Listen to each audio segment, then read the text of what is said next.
Good morning, friends. One of the things when we talk about change is also recognizing when we are open and recognize when other people are open to that change. So there's actually three pieces to being open-mindedness, 3 points to that. The first one is someone that's willing to have a conversation or willing to have a dialogue.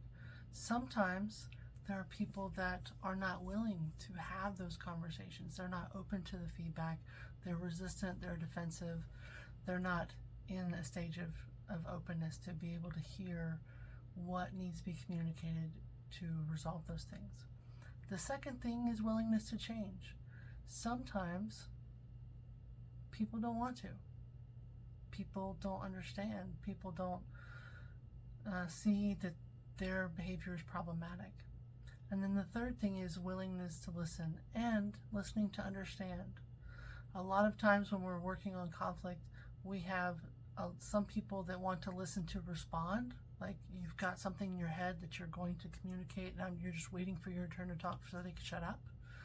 And then there's the ones who are listening to really understand what's happening. Each of those are individual skills that we need to learn to be able to resolve conflict and navigate relationships with people. I've had some people, and I've been a person that wasn't really willing to have the conversation.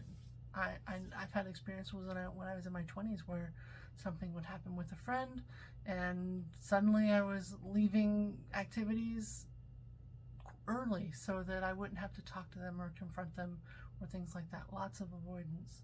And some of those lost me friendships. Being able to recognize that sometimes my own willingness to have a conversation or engage in dialogue impacts my relationship. The other part of that also is where someone is in their own safety process.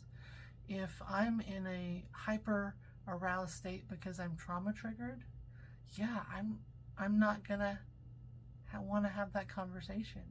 It's not that I'm not willing to, it's just I'm not in a place where I can or not. So differentiating between, is it about capacity or willingness? Am I not having these conversations because I'm not willing, or am I not having them because I'm not at a point at this moment of capacity? And that can be in anything, you know, if it's been a long day for a couple and they just do not have the emotional bandwidth or spoons to be able to have that conversation.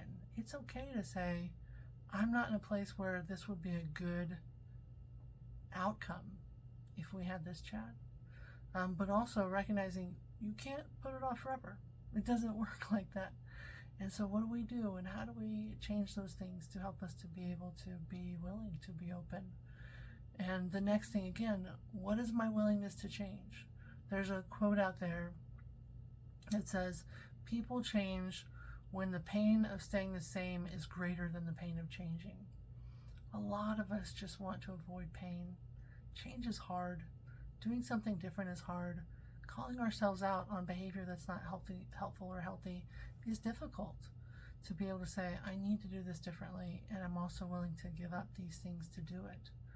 A lot of times we don't know what the impact is of our relationships with other people and with ourselves to be able to grow and heal. And so we have to look at that and say, what do I need to do?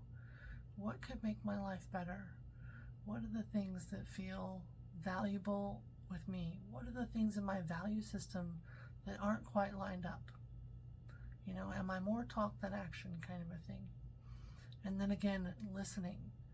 And this is true for every single relationship dynamic. Am I listening to my coworkers? Am I listening to my friends? Am I listening to my kids, to my spouse? Am I listening to myself?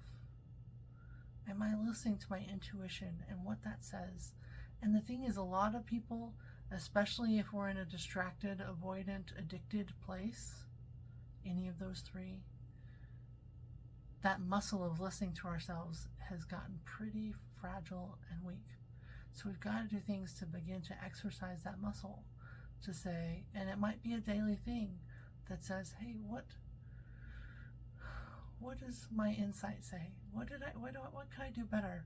In the 12 steps, it's a step 10, where you're evaluating what we did that was and wasn't good for us in the day, and how do I correct it in the next day?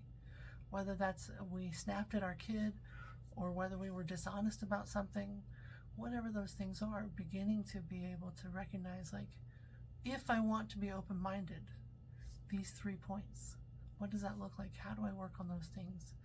Because I know for me, when I'm closed off, when I'm defensive, and when I'm in that self mode, I'm not building relationships with other people.